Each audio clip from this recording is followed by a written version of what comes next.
Warframe. The perfect example of how you can pull your struggling game back from the brink.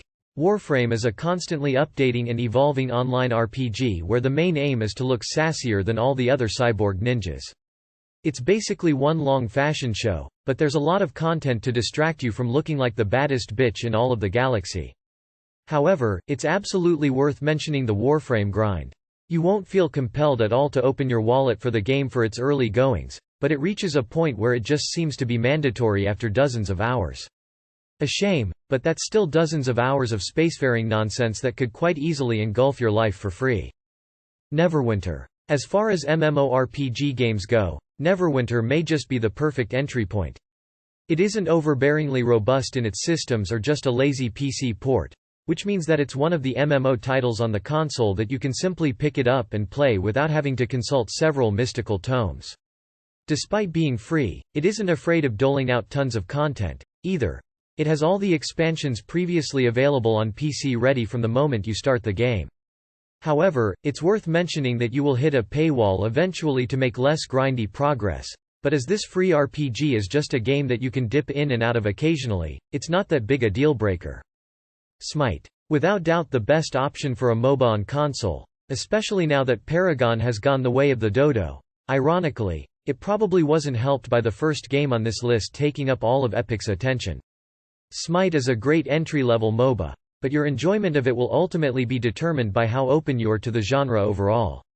It's a huge battle of gods from different pantheons of mythology, all rationalized by defending towers. SMITE is a silly concept that will lure you in with a steep learning curve that's enjoyable to climb up and a pretty dedicated community to support and berate you at once. Tera. Similarly to Neverwinter, Tera is an MMORPG that's fair with its monetization and packed with content. Previously found on PC, Tera's transition to PlayStation 4 has been a fairly smooth one with plenty of players picking up its quick combat and deep systems. There's the obligatory clunkiness of mapping a keyboard to a controller to be aware of, however. Tera comes with a fairly sized world to explore and a level of customization that's sure to suck in the detail-orientated. It's easy on the eyes thanks to its anime stylings and also has a pretty dedicated community, so it's certainly worth checking out. Tera may not have the same inescapable hook as other MMORPGs, but it's perfect as something to dip into now and again. Crossout. While Sony sleep on a new Twisted Metal game, Crossout is a good replacement to scratch that vehicular mayhem itch. A multiplayer car combat game with a bad attitude, Crossout pits you against other combatants and asks you to lean on your creativity with different weapons to gain the upper hand. Unfortunately, that creativity also comes with a price. A pretty damn steep one at that, too. If you don't put any money into Crossout, you are unlikely to have much fun with it if you're trying to play it competitively. That being said, if all you want to do is live out your Mad Max fantasizes, it will tide you over for a short while without separating you from your wallet. Let It Die. Long in the making, Grasshopper's utterly bizarre mishmash of concepts and ideas is a surprisingly deep hack and slash with roguelike elements. While it was a little rough at launch, the developers have been listening to fan feedback from the start to the point where Let It Die is now just a great game, free-to-play status or not. The story is bonkers with just about the only scrap of info about it I have retained being that you meet Uncle Death and have to grind your way to the top of a tower. Let It Die isn't going to be a game that's going to immediately make a lot of sense, but Soulsborne fans will definitely get a kick out of it. Trove. Repeat after me. It looks like Minecraft, but it isn't Minecraft. Trove is not Minecraft. Trovecraft is no hell. Let's not lie to ourselves here. At its essence, Trove is an alternate take on the mechanics and art style that Minecraft the giant that it is, with its own unique selling point being that it's free. If you have kids who have been misbehaving, take away their Minecraft and make them play Trove instead. Here's a tip.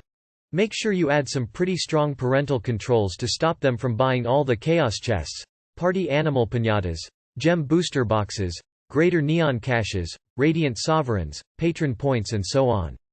Star Trek Online. It's quite crazy that the expanses of open space hadn't been fully embraced by a Star Trek game until Online came along. Star Trek Online, while incredibly rough in its early days, is one of the best free PlayStation 4 games and also one of the best ways to approach the final frontier.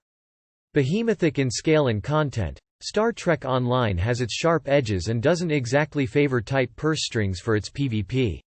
However, with that side of the game being optional and the spacefaring and narrative costing you a grand total of 0 pennies, Star Trek Online is worth checking out by even those only slightly interested in Roddenberry's universe. Even if you aren't investing money into the game, you will gain access to the semi-regular content editions all the same. Dauntless. Few first-time developers could hope for the success that Dauntless received at launch. Well, they're technically not first-timers. Phoenix Labs consists of some of the most decorated names in the business, who have previously worked at the likes of BioWare, Blizzard, and Capcom. That experience truly shines through. While the simple elevator pitch of "Fortnite meets Monster Hunter" has been parroted to the point of you feeling nauseated, don't sleep on Dauntless. It's a hugely fun time with or without you investing your hard-earned money into it, and it's only just getting started at this time of writing. Plus, if you want a free PlayStation 4 game that you can also play with your PC and Xbox One pals, you're in luck thanks to its crossplay. Path of Exile. A game almost designed for those who love Diablo while simultaneously being sick of Blizzard. Path of Exile is an action RPG that has positively exploded into popularity over the last few years, and it all comes down to how well it's been supported. Loot is, of course, the aim of the game here, and it feels almost overwhelming in terms of scope. Path of Exile's skill trees almost demand glossaries on their own, and competitive play is absolutely not for the faint-hearted. With almost unlimited options for customization and an absolutely wild difficulty curve, Path of Exile's quest that sees you attempting to enact revenge in the dark continent of Rakeless will take over your brain if you're not careful. Thanks for watching. Please subscribe on my channel. And write in comments what is your favorite MMO and action RPG game.